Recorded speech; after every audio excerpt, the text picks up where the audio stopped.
Well, good evening and welcome to your library. I'm David Leonard, president of the BPL and moderator of this Repairing America series presentation. Repairing America is the Boston Public Library's series in which we lift up voices and issues that did not always get the attention that they deserve in our society. I'm broadcasting live from the Central Library here in Boston's Copley Square, from the old trustees room in our 1895 building. And a few points to orient you to tonight's virtual program. If you are joining us live, we are broadcasting via Zoom. As a participant or viewer, your microphones and your video will remain off. We'll use the chat box to share supplemental information with you about tonight's program.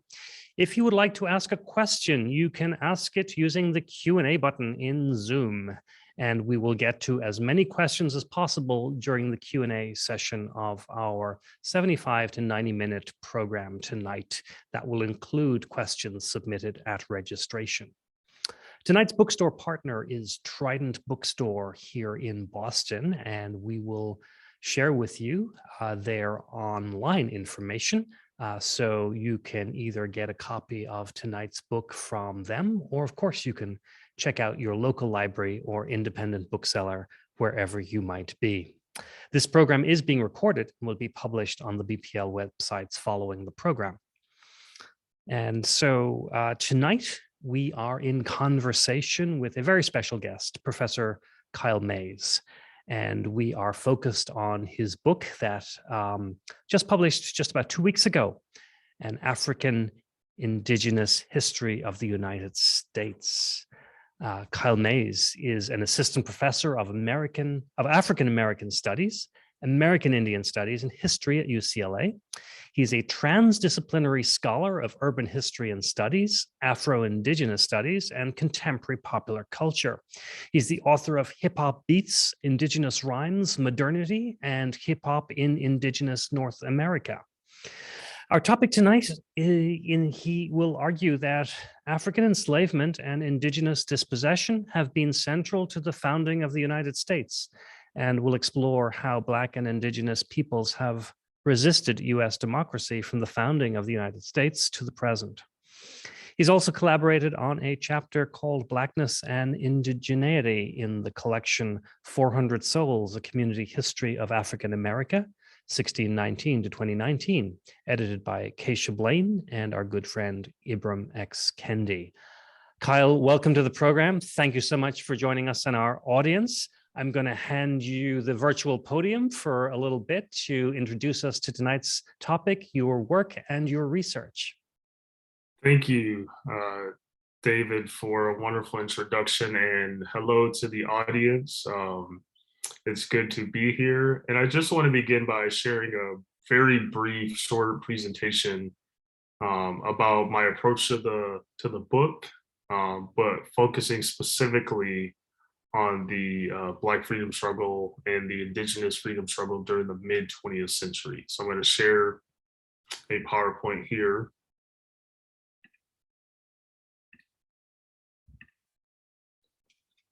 So again, I'm an assistant professor in the Department of African American Studies, American Indian Studies, and History. And today I just want to briefly talk about how these people have resisted US democracy, something that I'm sure we'll get into much later, and how they've tried to live inside of a particular country that was built on the exploitation of people of African descent and the dispossession or the taking away of land from indigenous peoples. So first, the questions that generally shape how I approach my work. What is the relationship between people of African descent and indigenous peoples? It's a very simple, broad question. And I like simple, broad questions as a general thing. I like to think I'm talking to one of my fantastic nieces or nephews, and will never ask me what in the hell it is that I do. This is kind of my approach to that. But secondly, I think demonstrating how people are not passive subjects in history and contemporary society, how they forge alliances to think beyond the US democratic project, right? And when I'm saying this, I don't mean that they simply always want to completely disregard US the U.S. democratic project. But if we understand U.S. democracy as something that is rooted and based on the subjugation of Black and Indigenous peoples and how they tried to reimagine or think about it differently and approach it differently, and it's something that they have tried to think beyond in a particular way. And so these really two questions form my approach to this book and to my work in general. Now, often when we talk about Black and Native histories, because one of the major things I wanted to do with this book was to say, it's not necessarily only about the identity, that is the intersection of Black and Indigenous identities as an Afro-Indigenous person. I think it is an important history and subject matter well into the present, but it's also to talk about structures and history and how they intersect. So typically, historians and scholars of African American or Native American history, they talk about Native peoples in terms of being dispossessed. So, fun fact: the United States has violated every treaty they've ever made with Native peoples.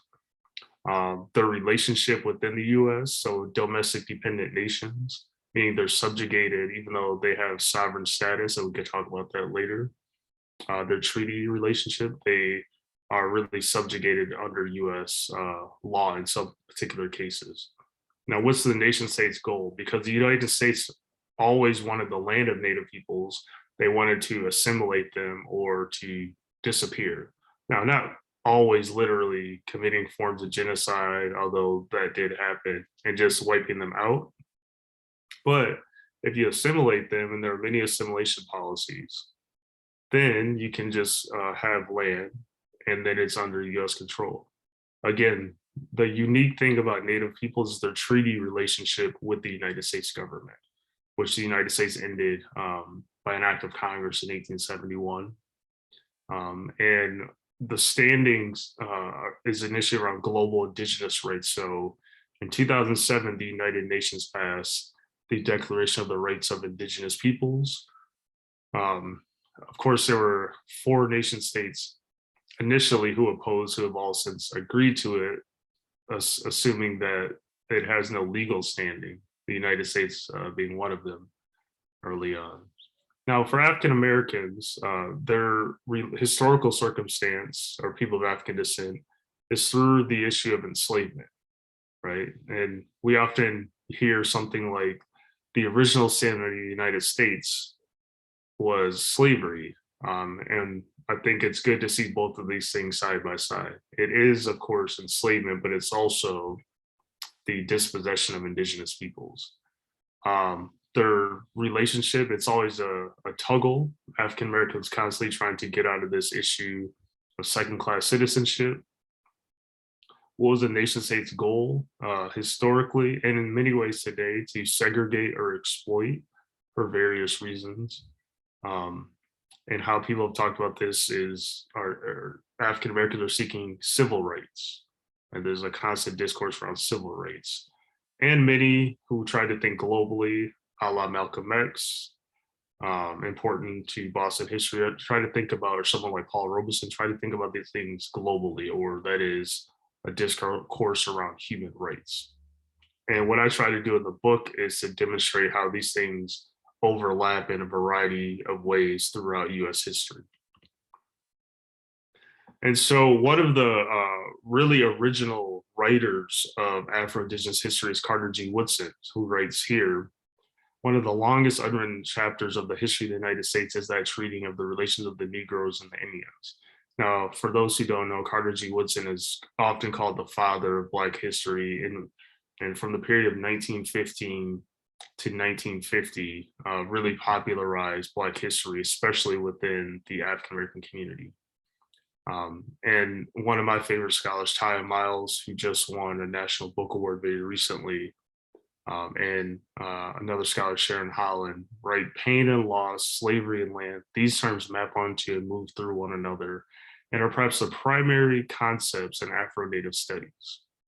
And here's the key point that they make. Without a fertile land base and free labor to work it, the US would not have become the prosperous empire that it became, right? And I think, and especially the current moment with divisive language, et cetera, This isn't this isn't meant to be divisive. It's just to demonstrate history, which I think is important that we acknowledge that. So and I'll go through quickly a few myths that I often hear, whether the barbershop, all sorts of places that I've heard this forever now. I remember giving a talk at the British Museums like 3 years ago, and I was giving a talk on Black and Indigenous solidarity. And an African American colleague of mine kind of boisterously said, "The Indians," meaning Native peoples, enslaved us too. He's an older gentleman, um, and and I said, "Well, that was 5 tribes." So I use that to say that there were only really 5 tribes, and the elite and wealthy of those tribes who enslaved Africans. It wasn't every tribal nation. The 574 federally recognized, many state recognized, and many unrecognized nations. Not everyone enslaved Africans. And Ty Miles says here that the reason they adopted this because they wanted to demonstrate the level of civilization in order to forestall the encroachment of the U.S. in taking more of their land. It's a difficult thing to accept in understanding a complicated history, but this was the reality of, for example, the Cherokee Nation and their approach to enslaving. Now, later on, during their support of the Confederacy, during the Civil War, the Cherokee Nation again opposed Black liberation. And this is key here because the leaders had come to view slavery as a core feature of their national character and a key sign of their sovereign rights.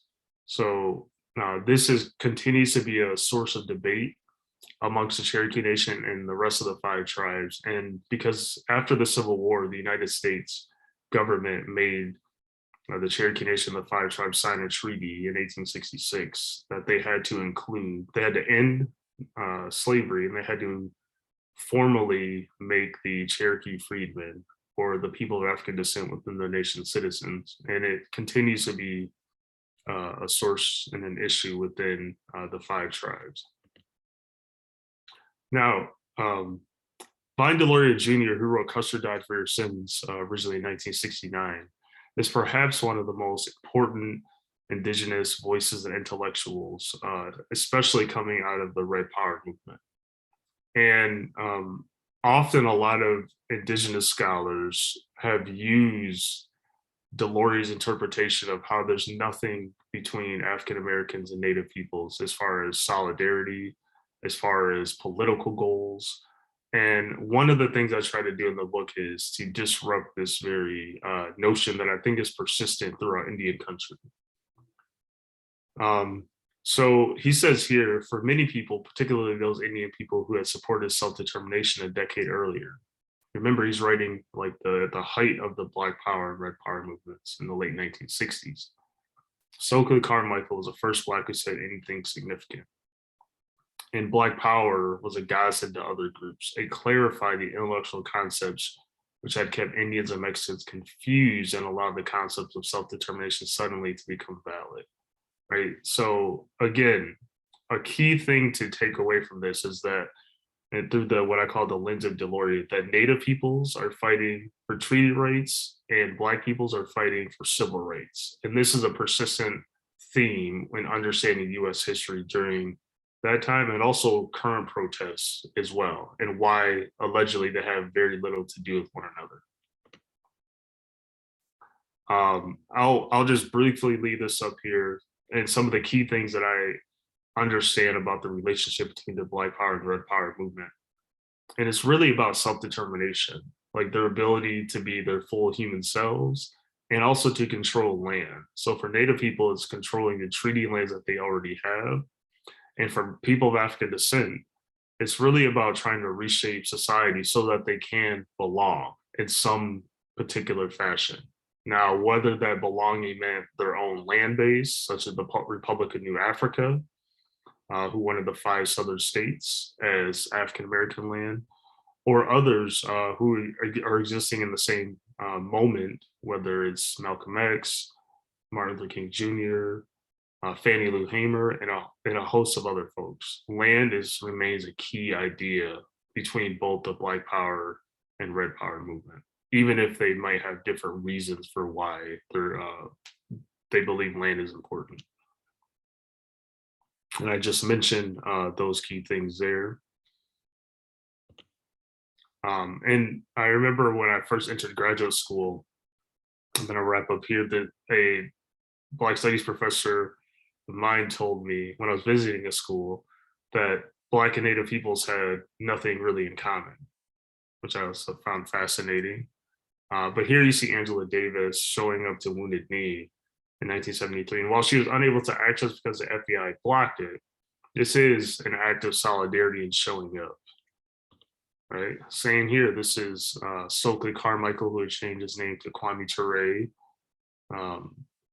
He's beginning giving a talk and saying this is Native people's land. And I think that's an important part of history here.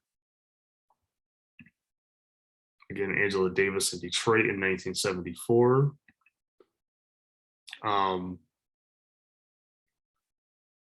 They met in Libya in 1991, Kwame Ture and Vernon Belcourt. And finally, this is Vernon Belcourt going up to Nelson Mandela, who was visiting the US in Minneapolis in 2001, and saying, what can you do to continue the fight for Indigenous peoples?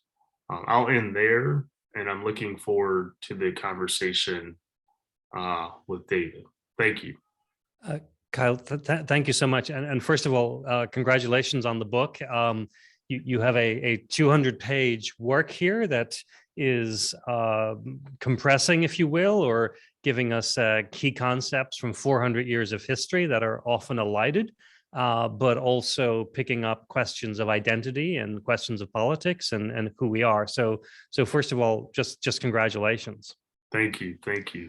Very much appreciated. Now, in your opening presentation, so you've introduced us, if you will, to a short history of what it means to be Black in this emerging US democracy project and what it means to be Native American. But in some ways, we're also trying to get at and unpack this intersectional question of identity as being Afro-Indigenous. So it's simply, if I'm right, not just about the relationship between people who were Black African Americans, the early slaves in the US, and then various Native peoples, but also there's this emergent notion of identity, which goes beyond both of those and the relationship to Afro-Indigenous identity. Could you talk a little bit about that?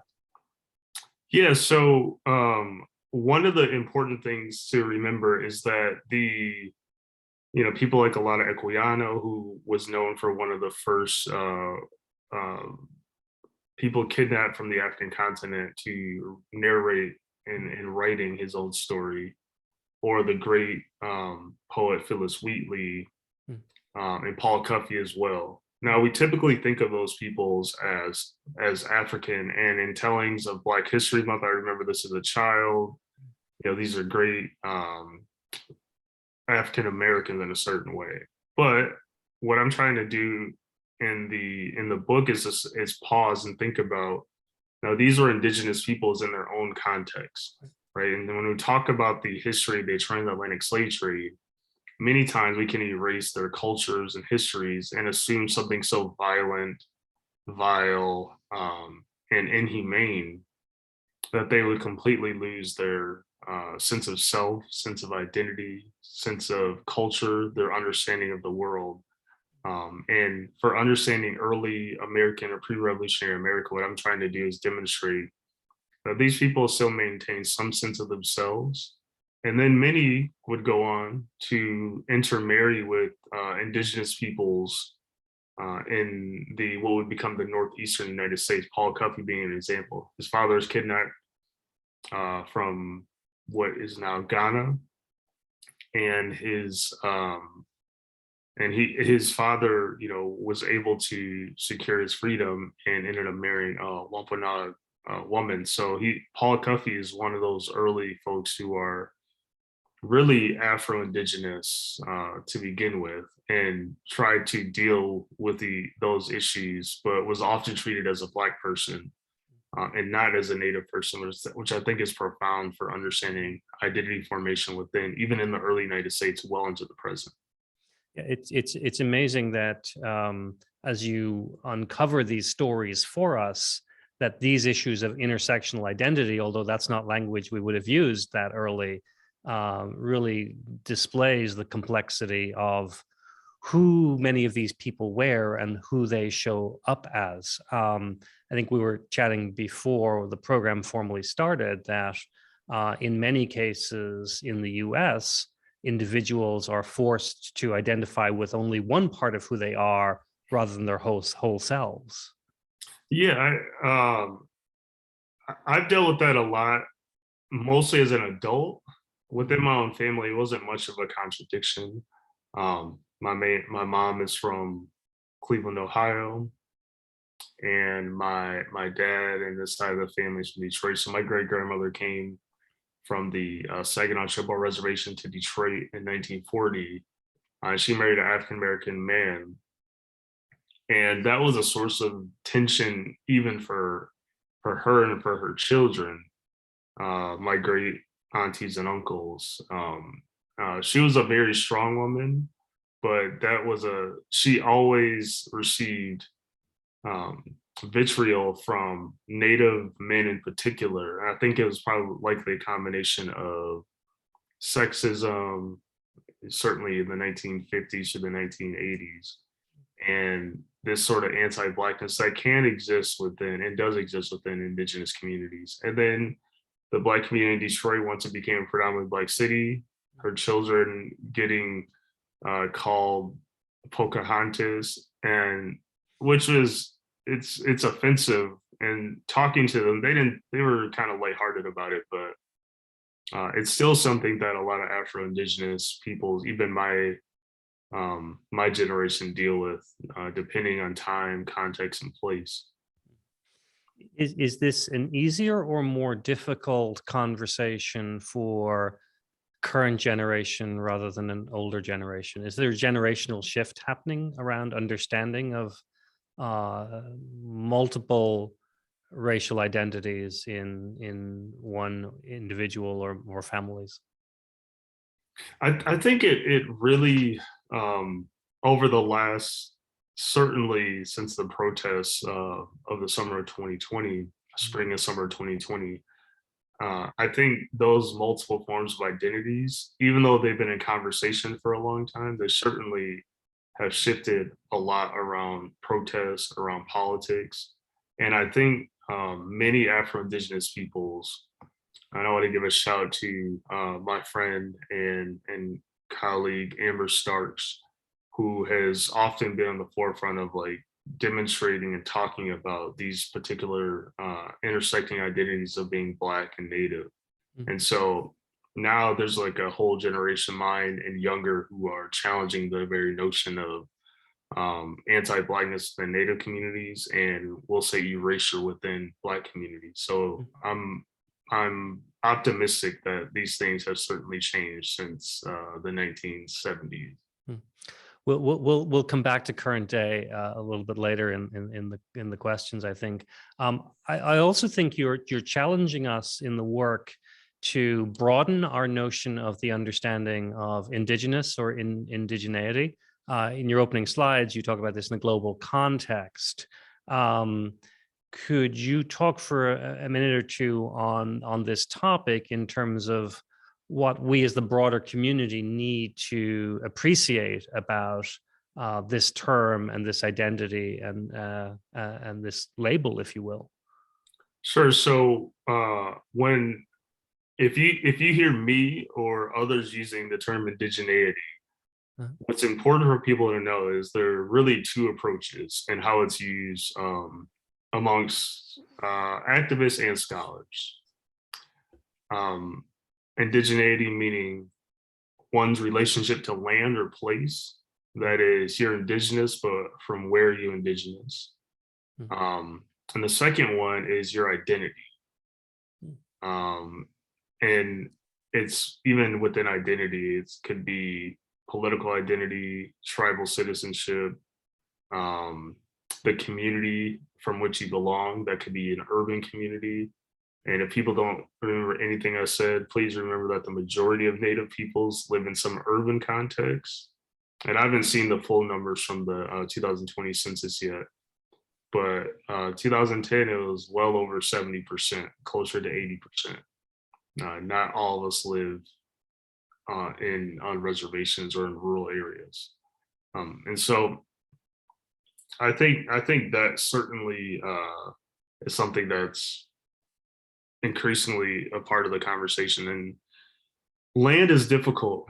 And I like to say that land is fundamental, but it is not the only fundamental when talking about indigeneity, because some people have been displaced. And when we bring people of African descent into the conversation, I want to make this point clear. I'm not saying African Americans are indigenous, especially to the US. What I do want to acknowledge, though, that there are forms of indigeneity or indigenous cosmologies, practices, ways of knowing, being, spiritual, cultural practices that have persisted well into the present. For example, something like Ebonics or African American Vernacular English, rooted in West Africa, formed during the period of enslavement, and that persists. It is now, because of hip hop music and other forms of popular culture, is really just mainstream. It's certainly mainstream, or spiritual practices throughout the Americas and Brazil, et cetera. So I think that's what I mean when I'm invoking a term like indigeneity. Right. Do you touch in the work on the appropriation of these cultures that migrated to the U.S. and what's your take on, what is respect and what is borrowing or actually stealing? So if you would just talk a little bit about that, because that's not a new phenomenon either. Right. Yeah, it's been, forms of cultural appropriation I've been happening forever, but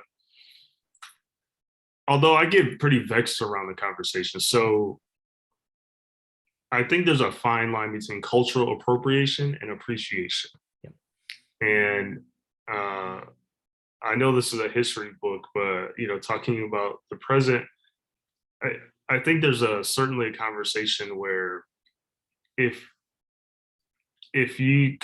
people rap or whatever they're doing, engaging in Black music, Black culture, what have you, it's automatically assumed that it's appropriation, right? And I don't assume that at all. For me, it's like, are you turning something into a commodity? Are you, as a scholar, I always try to cite people. So if you're an artist, do you cite the artist that you're connecting to, or do you just take away and then act like it's brand new? I think I saw something in the New York Times or Washington Post recently, I can't remember, about, I think it was cornrows. And someone was saying that it's kind of a new phenomena, or hair rollers. And I've been seeing family and hair rollers, the women in my family, and men since I was a child. Right. And to me, that is cultural appropriation, but it's about power and how you can monetize those things. That's almost, in some ways, not to oversimplify, but doing a paper in college and not citing your references where you got your where you got your sources. So let's not do that. Right, exactly. It's not that difficult to do. Yeah. We talked you talked rather in the opening slides about the importance of the mid part of the 20th century to alliances, relationships within the context of the civil rights movement from the 50s up to the late 60s. You also cite in the book the progressive era impacts at the end of the 19th into early 20th century. Could you contrast a little bit for the audience what's going on, in the worst of times versus what, at least from the point of view of the middle of the 20th century, looked like possibly the best of times, although that too is unfulfilled promise in some ways? Yeah, so when we're talking about the progressive era, really it's a period from like 1880 roughly, so the end of Reconstruction era, to about the 1920s, so right towards the end of World War One. Mm.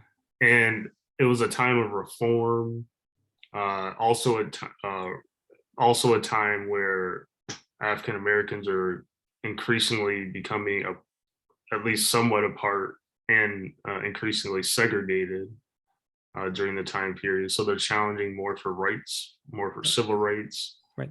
It's also a time of U.S. empire. And it's important to acknowledge that point where the U.S. is increasingly venturing off into issues around the world, whether it's a colonization of Hawaii or the Philippines, etc. And so you have voices like W.B. Du Bois, and also Charles Eastman, who was a medical doctor but a very prolific writer as well. And what they're trying to do, so they attended something called the Universal Racist Congress in 1911, which continues to be pretty understudied. So if there's a younger scholar out there, graduate student, undergrad, please study the Universal Racist Congress and write a fantastic book about it. And so this was held in London in July of 1911. And what they're trying to do is trying to talk about the particular issues that Black and Native peoples face within the US, but within a global context. And that is similar, but very different. So in many of their speeches for Du Bois and Eastman, it's kind of this Enlightenment speech. We just need better relations. We need more education. And by having more education and understanding, that will get rid of racism. And for some at the meeting, not all, some at the meeting, sort of global empire. Now in the 1960s, whether it's Kwame Ture, Stokely Carmichael, or the American Indian movement, they're like, to hell with that. We're like, we want to radically transform society in a particular way. And I think that is a major difference between the progressive era Black and Native activists and we'll say the Black and Indigenous freedom struggles of the 1960s and early 1970s.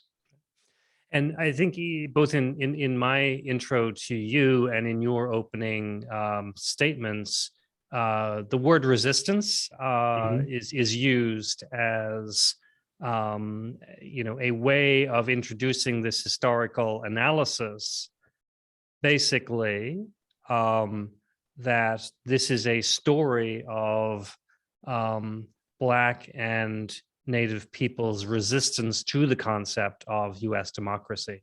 And I think that's a concept that needs more unpacking, because I think there's a counter narrative that says, well, okay, so the US as an idea seemed like a great idea, but it didn't apply to everybody properly and is yet to be fulfilled. But your analysis runs counter to that and says there's active resistance against US democracy. So if you could spend a little time squaring that circle and why is it not about a promise to be fulfilled, but something that was being actively resisted? Right. And so in understanding US history during the time period, the whole project of the United States was based on the exploitation of people of African descent. Yep. Well, really three things: the exploitation of people of African descent, the taking away of land and the subjugation of indigenous peoples, and also creating a white nationalist state. Now, I think some people get up in arms about the term white nationalism. I'm not talking about white terrorism. What I mean is creating a nation built for property, wealthy landowners who also were white men. And to me, that is a form of white nationalism when you try to create a state that's solely based for some people and at the exclusion of other people. Right. And this was their form of democracy. So whether we look at the founding documents, the Declaration of Independence, the Federalist Papers, which I absolutely hated reading as an undergrad, but there's just fascinating part. And right, when you read something like the Federalist Papers, they're using the word savage, and they're talking very specifically about how do we deal with the Native question. because it's still a young nation, and they're trying to come to terms with how do we continue to get land and how do we protect ourselves from a potential threat, right? And finally, looking at something like Democracy in America by the French aristocrat Alexis de Tocqueville. And he traveled throughout the United States in the 1820s. And again, this is a young nation. And what he concludes in a chapter, I'll give a short title called The Chapter of the Three Races. It's a much longer title, but he essentially concludes that the biggest threat to the United States are Black Americans, because he assumed Native peoples are going to disappear, but he doesn't see a future where Black and Native peoples can live on this soil together. Right? And I think people, when they talk about Tocqueville and democracy in America, ignore or miss that point. And when we talk about unfulfilled promises, I'm not sure where we're at now, and it's unfortunate, right? In many respects. Right, 400 years later, having just celebrated Thanksgiving, which is loaded with its own motifs that have been handed down and which have been, in some cases, examples of eliding people's stories from that whole experience. And I think what you're pointing out is that the roots of the American experiment in the early days are derivative of white European colonialism. Whether that was the attitude of the individual pilgrims who were, in some cases, themselves cast outs, nonetheless, that's the systemic structure that ends up getting built. Exactly. Well said. So we'll turn to questions in a couple of minutes from our audience. But I do want to come forward a little bit to today. And I think in chapter 8, you're beginning to look at contemporary movement experience as well, particularly around the emergence of Black Lives Matter. And I'd like to know what your thoughts are on this as the next milestone, if you will, as we continue. There's a lot more between the milestones, but as we move from the middle of the 20th century to today, do you see this as continuous? Do you see this as the next chapter? Is this hopeful? I'm always pessimistic, but I feel like I change every day depending on the day. Today, I'm feeling optimistic about the possibilities of Black and Indigenous solidarity and what it means for forms of liberation and justice. Right, justice is a loaded term. It can mean a lot of things, and for me, justice. And I'll paraphrase the late great songstress Nina Simone. When someone asked her, "What does freedom mean to you?" she paused and said, "Freedom means no fear."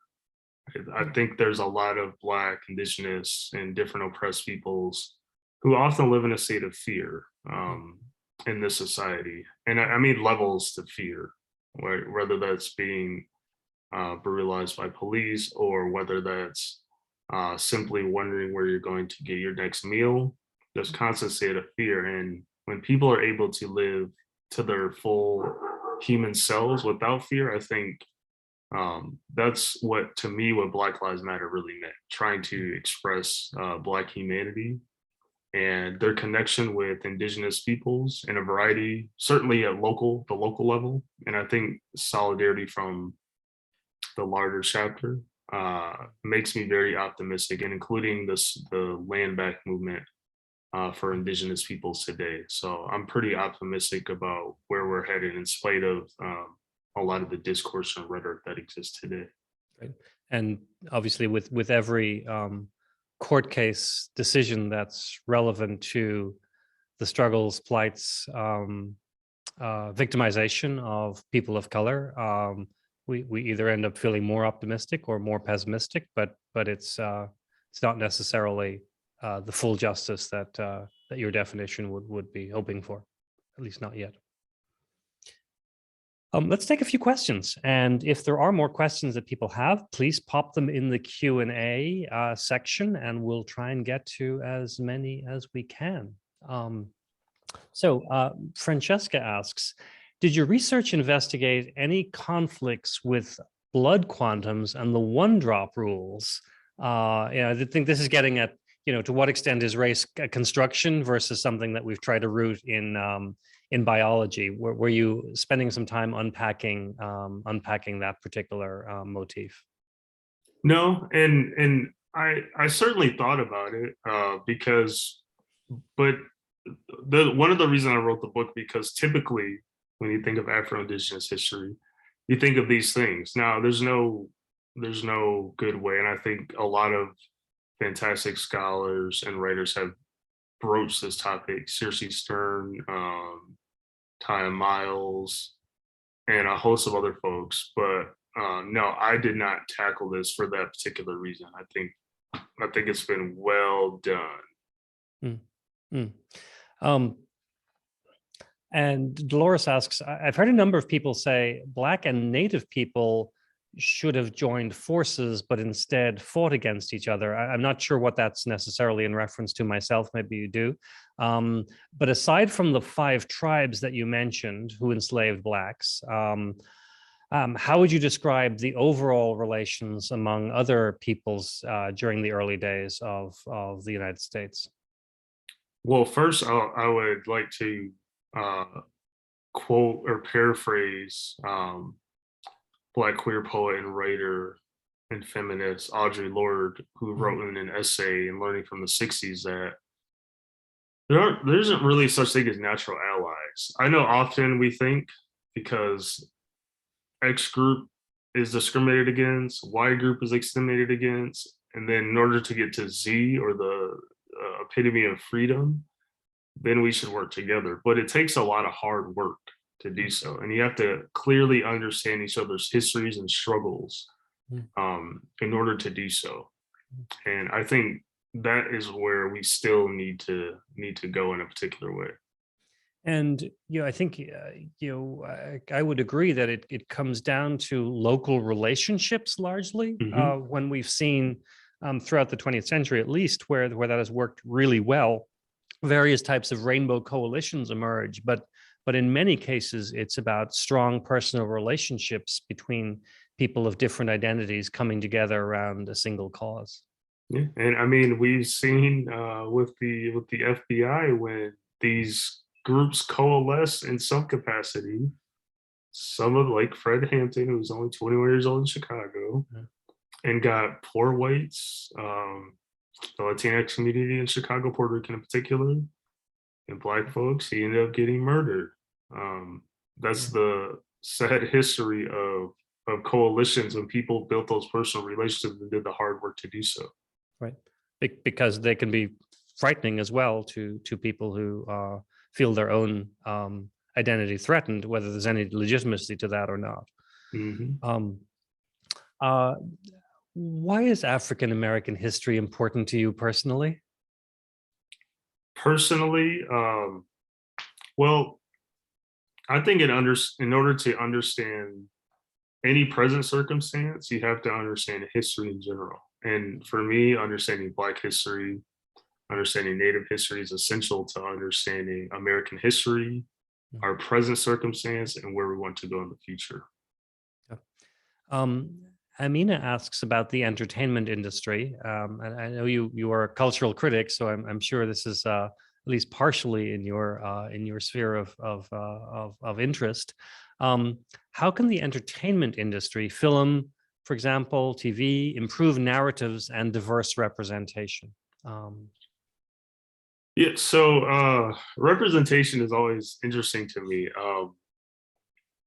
The Black cultural studies scholar Stuart Hall always talked about representation, and my good friend Bryce Henson, he's a professor at Texas A&M University. When we all are talking and debating about these issues, and I'm saying we need more representation, he would ask me, and he still asks me to this day, representation is important, it's meaningful, but what does it mean? Right. And for whom does it mean something? Right.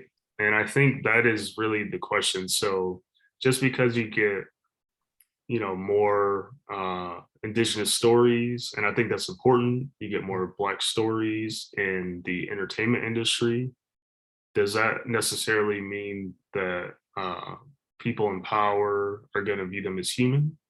I mean, I think that's really the question. And if you have representation coupled with Mm. political action, Right. I think you get somewhere. But if you have more representation without the political action, then we continue a certain cycle of we respect Black Yeah, it could devolve into simply another form of lip service. I mean, it's important for I think all of us to see people like ourselves represented, and it's also important for us to see people who are different from ourselves.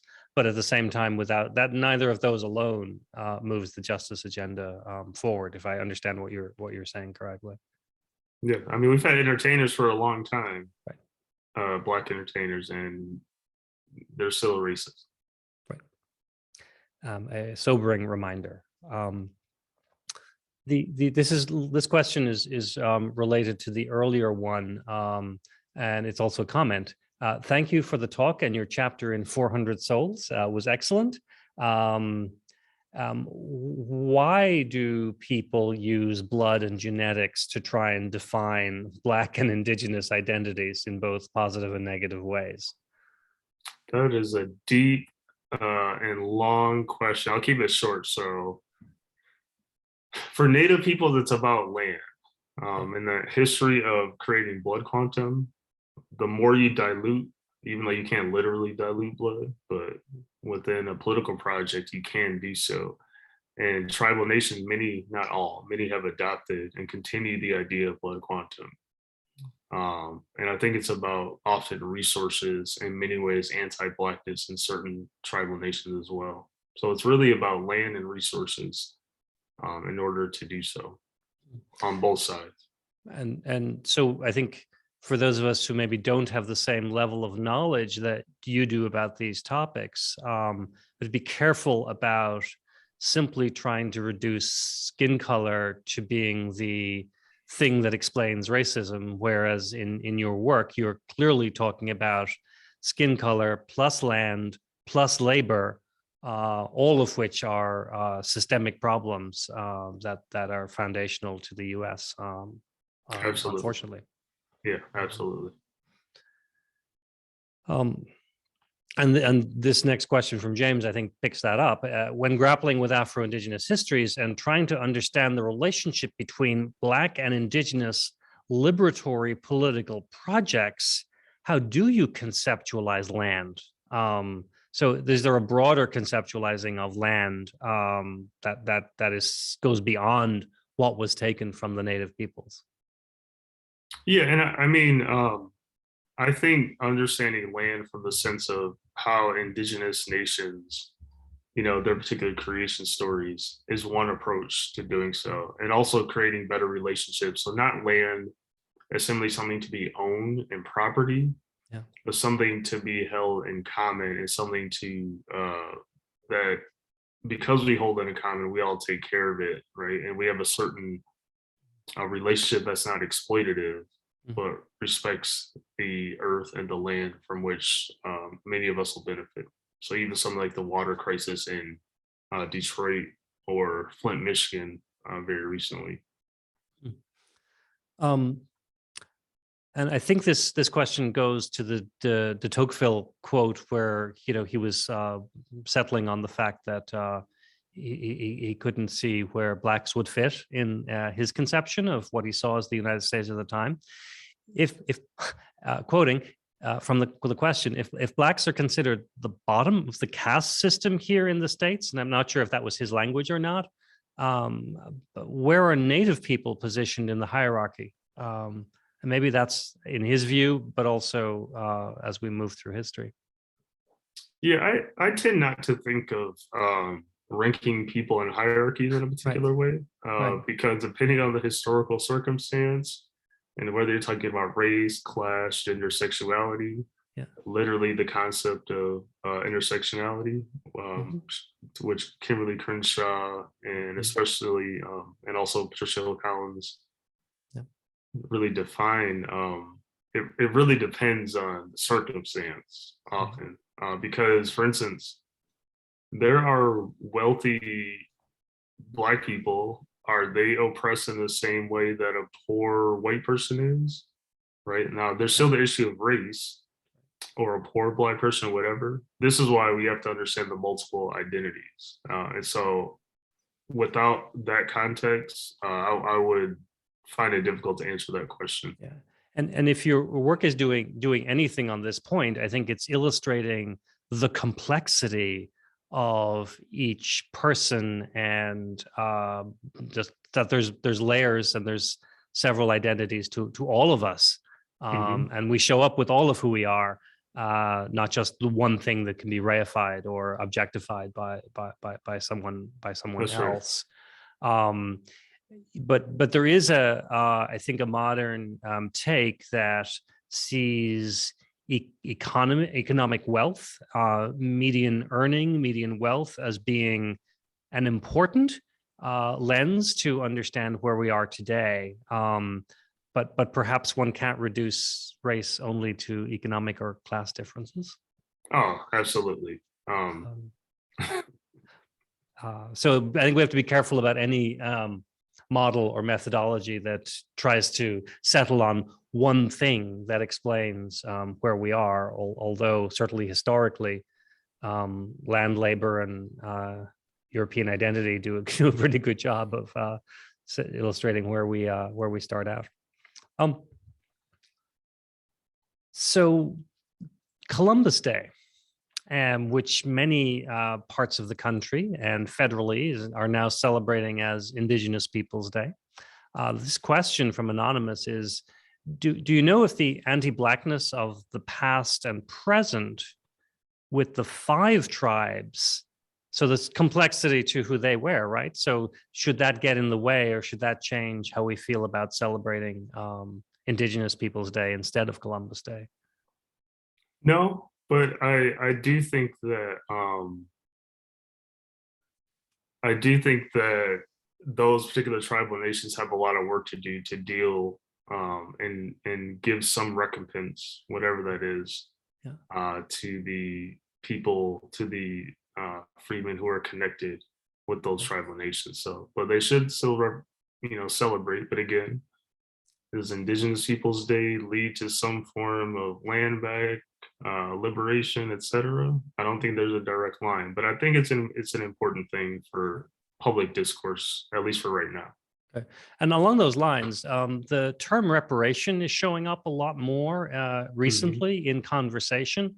What is that driving to in terms of reconciliation and progress?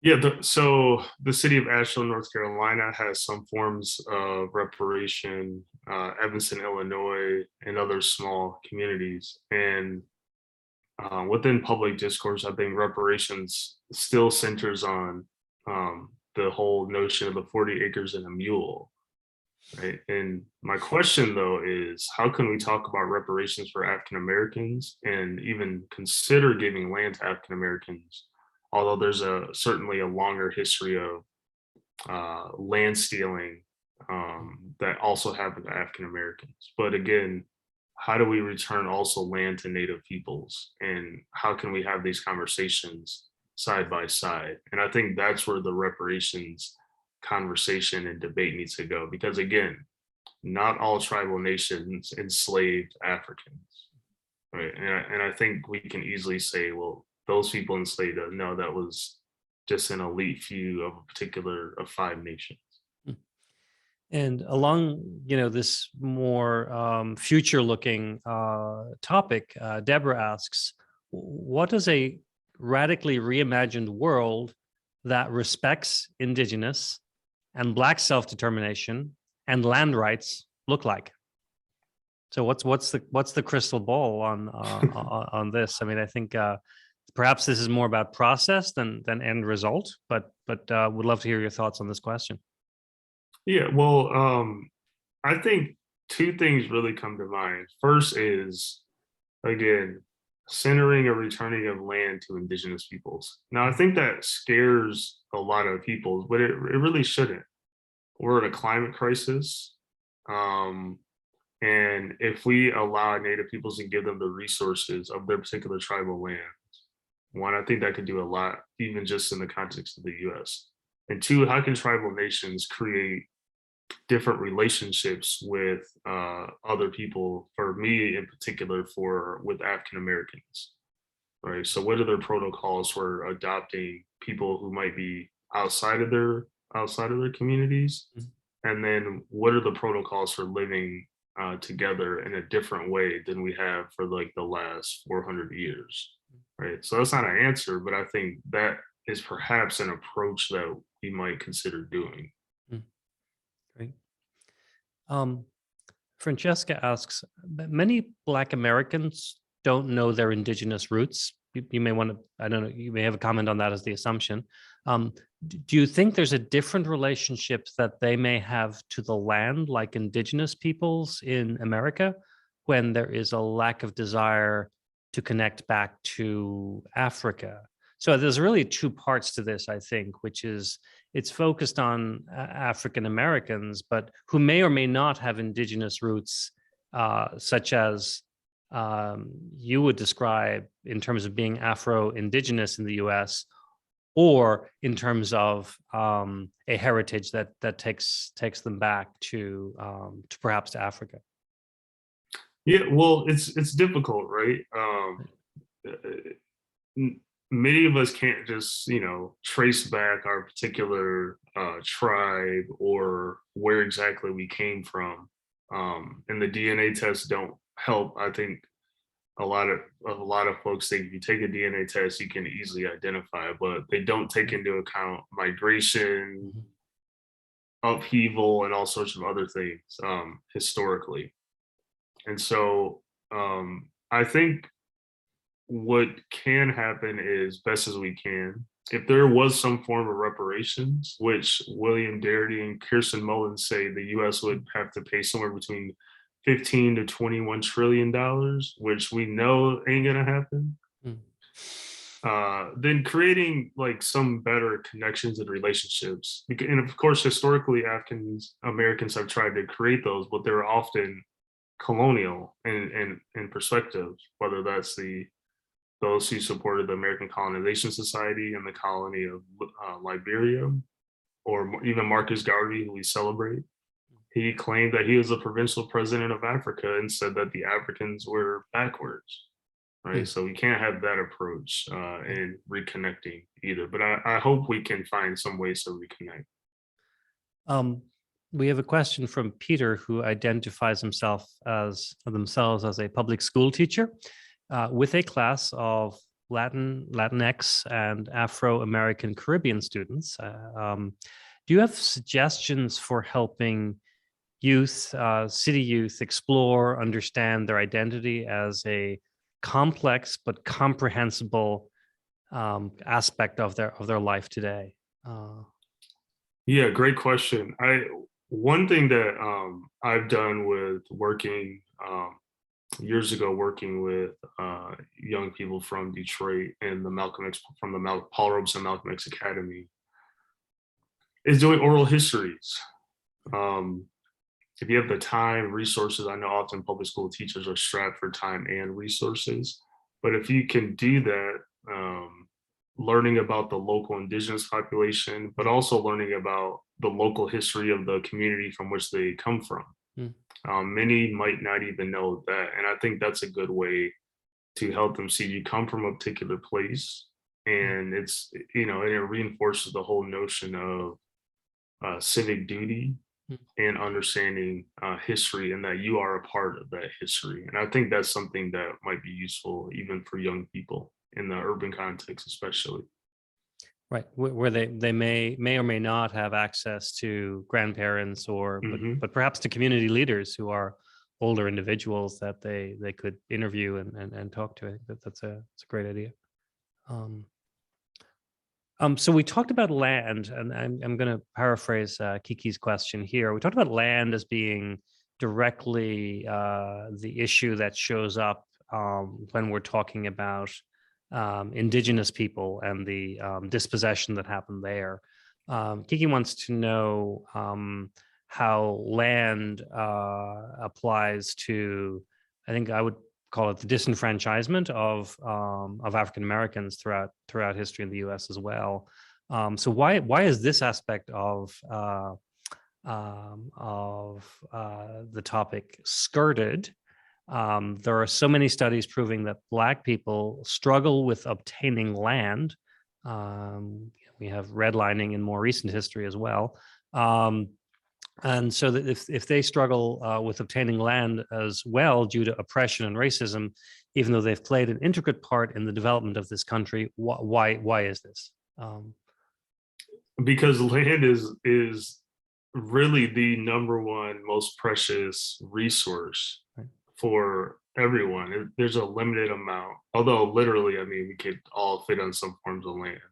Right. There are many, like in LA, there are many vacant buildings where my colleague Ananya Roy is doing a lot of this work now, where they are policing even more so, not allowing, even when they open up the hotels for unhoused people to stay, there are all these restrictions on curfews and you couldn't have other people in your room, etc. And I just don't think there's the will to really deal and share resources and land with people because there's too much money involved for certain people to develop it, sit on it. I mean, the whole housing crisis and Airbnb, I could go on and on and on. It's just not, it's too profitable of a thing to just give up and be a human, I think, for some people, which is sad. Right. And until we confront that, perhaps progress will remain limited. Yeah. So I'm going to take a question or two from the registration list. What were some of the most intriguing highlights that you'd encountered in your research? Things perhaps that you didn't yourself know until you started digging into them more particularly? I think one of the most intriguing was someone historically I've always admired, and that was Frederick Douglass. So in a speech he gave in 1869, if I recall the date, he basically calls Native peoples lazy, and he uses that trope of the lazy Native person to say, look, you have these recently freed African Americans who will be able to contribute to the nation state, right? And so Malcolm X kind of uses this rhetoric. James Baldwin uses this rhetoric of the trope of the vanishing Indian to say, Black people, this will happen to you if you don't, organize politically and make sure you have a stake within US society. So for me, those are still mind-blowing of people that we, are kind of universally, well, I'm not sure if Malcolm X is still universally respected, but certainly James Baldwin and Frederick Douglass. Right, people we consider and who are champions of civil rights in their own respective communities. But that can have flawed aspects of their understanding as well. It doesn't make them less human, just Certainly. more to learn about. And all of the people that you just mentioned show up in the book. So I think that there are all of the great figures, including James Baldwin and W.B. Du Bois, figure prominently in this book. So I think we can also think of it, perhaps, I don't know if you think of it this way, but as a history of civil rights leaders as well. Oh, absolutely. Absolutely. Here's a question from Kenneth. Would you return national parks to indigenous nations, for example? The term national parks, I'll now put in quotes because of that question. Yes, why not? Right. As long as we can identify the particular tribal nation upon whose land it is, I'm all for it. Yeah, great. And this builds on the Columbus Day to Indigenous Peoples Day shift. Laura is asking how important is activism, I believe, in terms of telling the rest of the story of these national holidays that we've grown attached to as a nation, perhaps some of us more than others, whether it's Thanksgiving or Columbus Day or the 4th of July, and now with the more recent introduction formally of Juneteenth and others. Yeah, I mean, activism was the reason why pretty much all these holidays became national, or at least national holidays, or at least considered within the realm of being a national holiday. And so I think we have to respect and honor those folks who struggle for those things. But I like to remind people to be careful with that, because when you battle so much on issues of a representation or a national holiday, Mm. to me, the question is what's going on beneath the surface that we're not focusing on. It's the deep structure of, you know, politics or protests or what have you. And again, that's great, but what does it mean? Right, right. And as we think about the future work, you collaborated with Ibram Kendi on the work earlier this year. His framework of anti-racism is interesting and being held up as one of the models by which we can make progress.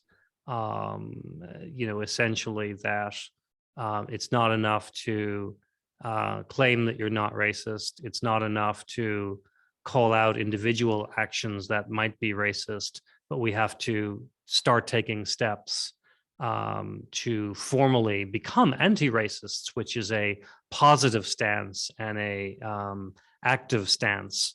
Do you have thoughts on how that fits in what the chapter ahead might be for civil rights?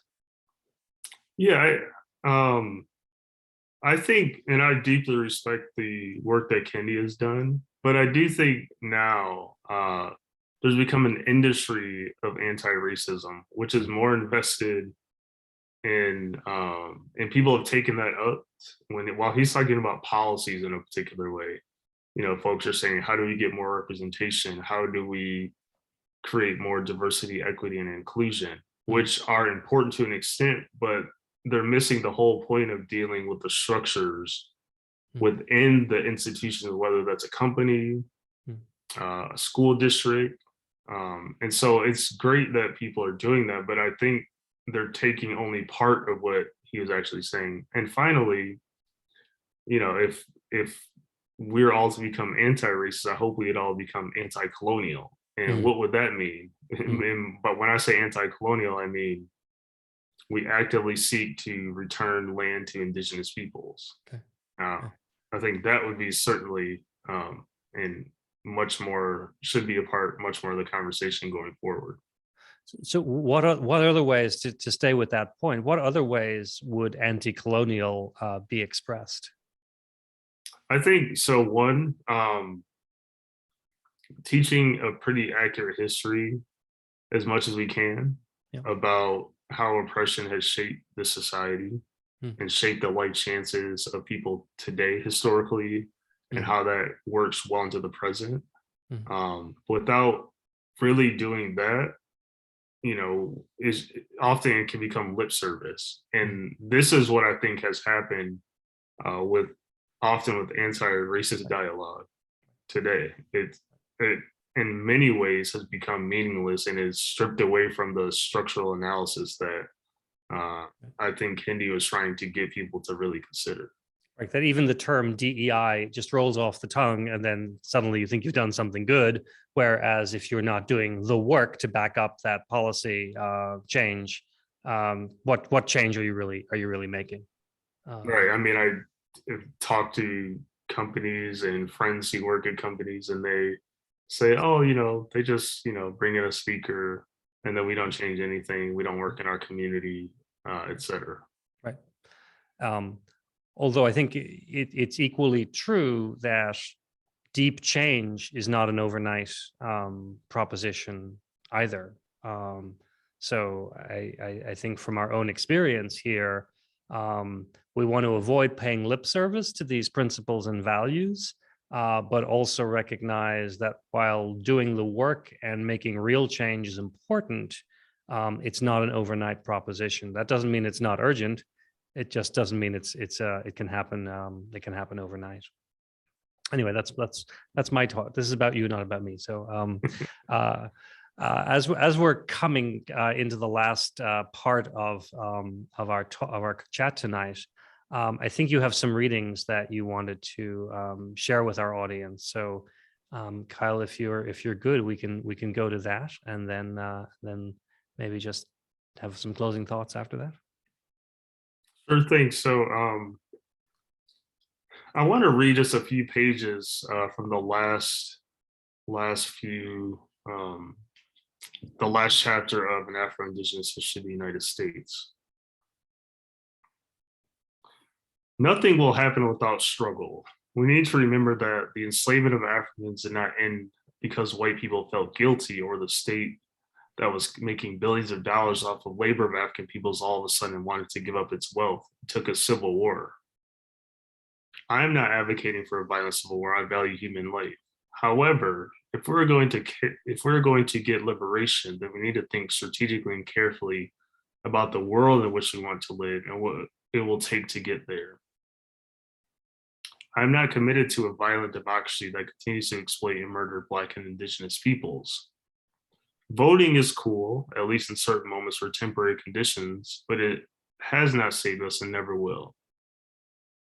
Yes, our Black ancestors died just so future generations could vote, but today Black people continue to die, even sitting in the house minding their own business.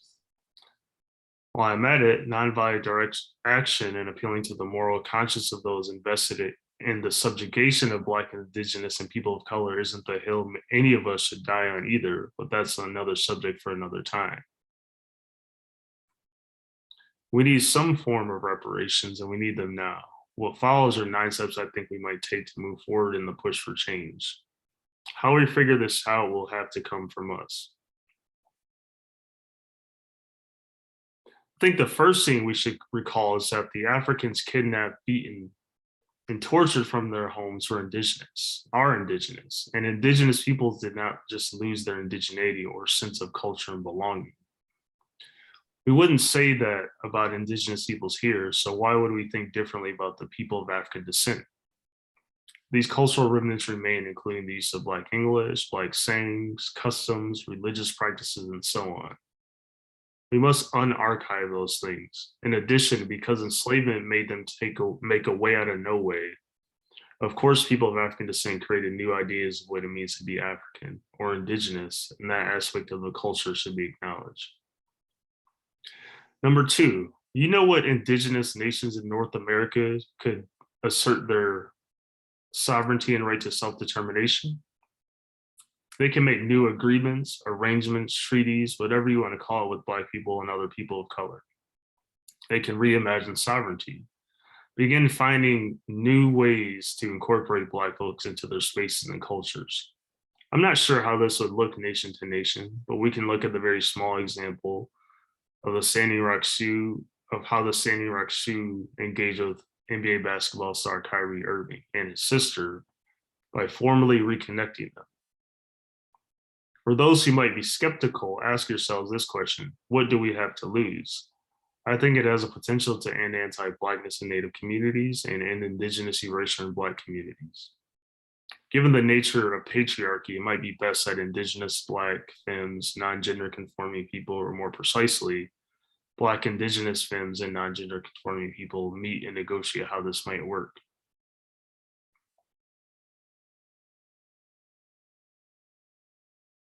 For the 5 tribes, the formerly known as the civilized tribes, or former 5 slave-owning tribes, need to carefully affirm that Black lives matter. We know the history of many of those tribes, and not only a few mixed-blood elites enslaved Africans. That remains a sore spot and a foundational reason as to why anti-Blackness, including Black removal, of citizens continues to happen. For many Black folks, they may not know the intricate details of Indigenous dispossession and enslavement in Indian country, but they know it happened and that it was the five tribes who did it. If we create these new arrangements, we also need to think about the question of land. How do we all relate to this land? This will require that we are honest about history and the conflicts between tribal nations before, during, and especially after colonization. This work is painful. We need to think about how we all live and relate to particular places, and this can't just include people, but plants, water, the air. We really have to rethink Indigenous conceptions of place.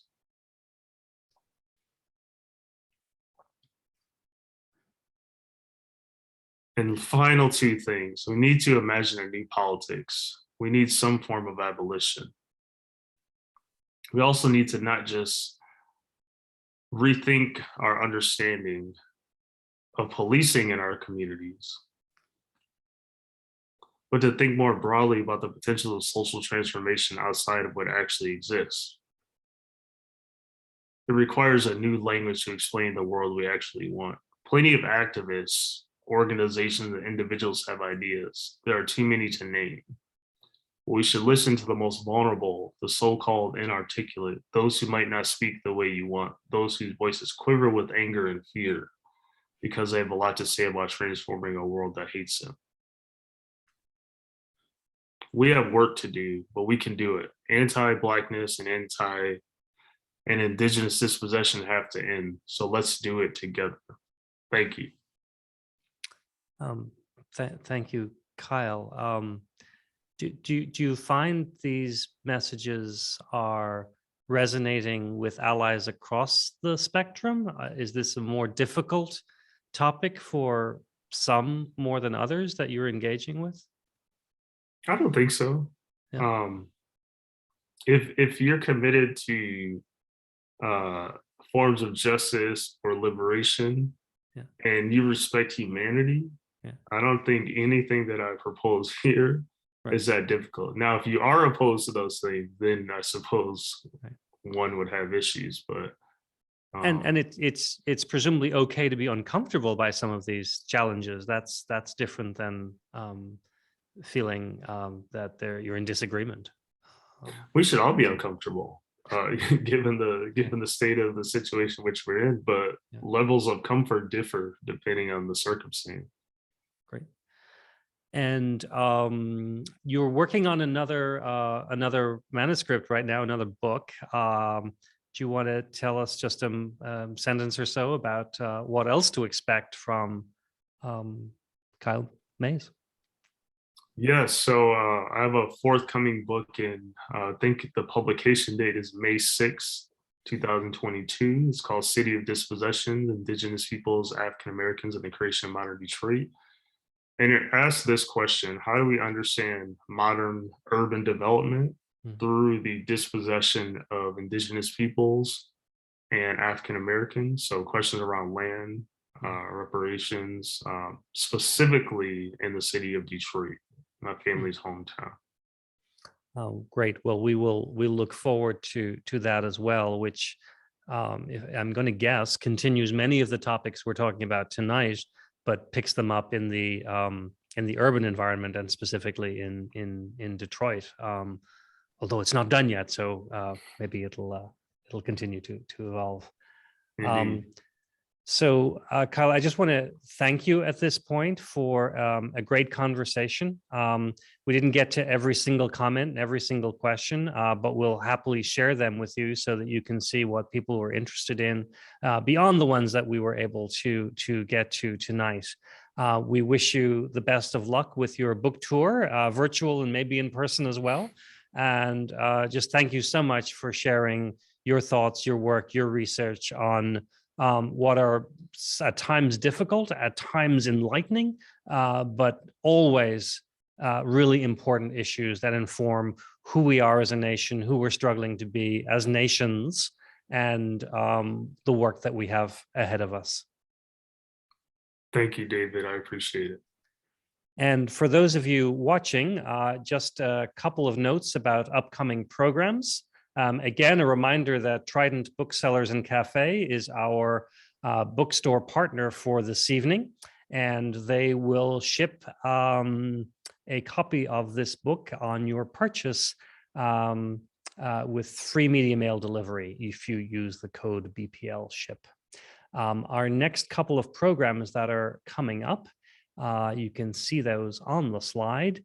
And the next program with myself is an interview with Nora McInerney, on her memoir. That will be this Saturday, and both in that case virtual and in person. So please check out our website for more information, and if you want to join us in person or virtually. And you can find out more information about these programs and others coming up. So at this point in time, thank you so much for joining us tonight. Until next time, please be safe, please be well. Thank you for joining us.